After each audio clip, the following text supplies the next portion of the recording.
Ćao!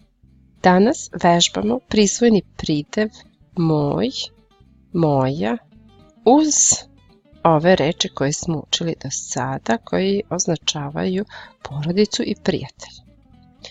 So I hope that you understood that we are going to practice just this possessive adjective my in different forms, together with the nouns describing family and friends.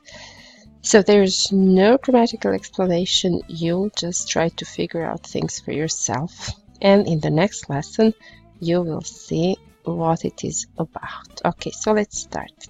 Mama, moja mama. Ovo je moja mama. Moj tata. Ovo je moj tata. Moja sestra. Ovo je moja sestra. Moj brat.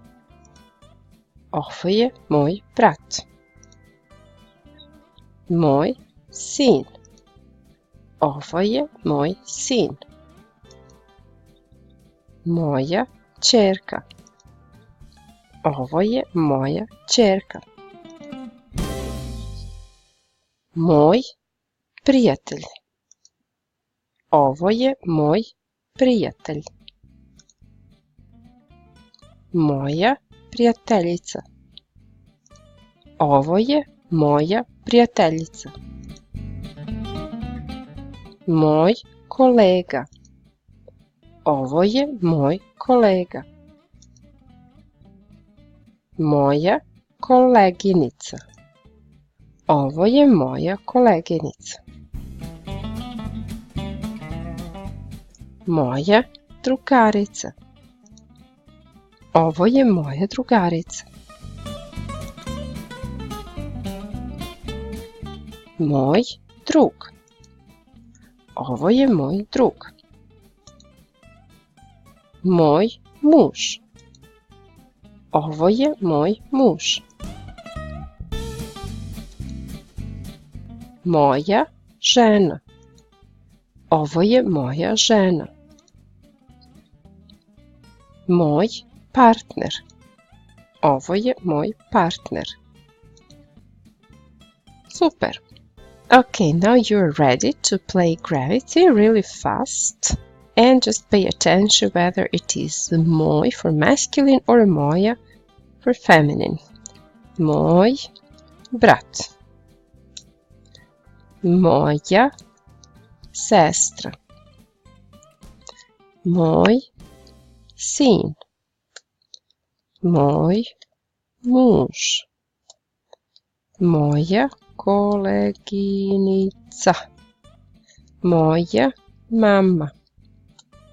Moj partner. Bravo.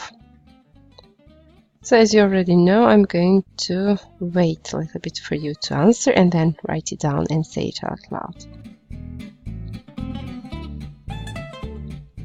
Moj drug. Moja žena. Moja drugarica. Moj tata. Moj kolega.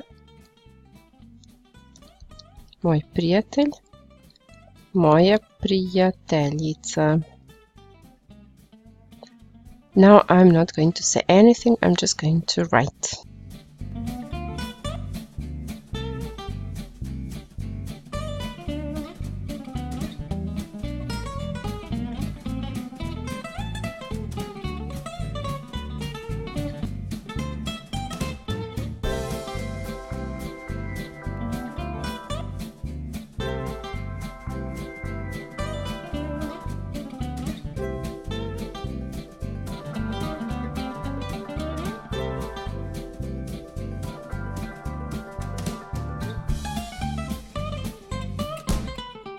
It was great! And now you can play the game by yourself, and you can also record your answers while playing the game through Vocaro or any other recording service. Vidimo se uskoro. Ćao!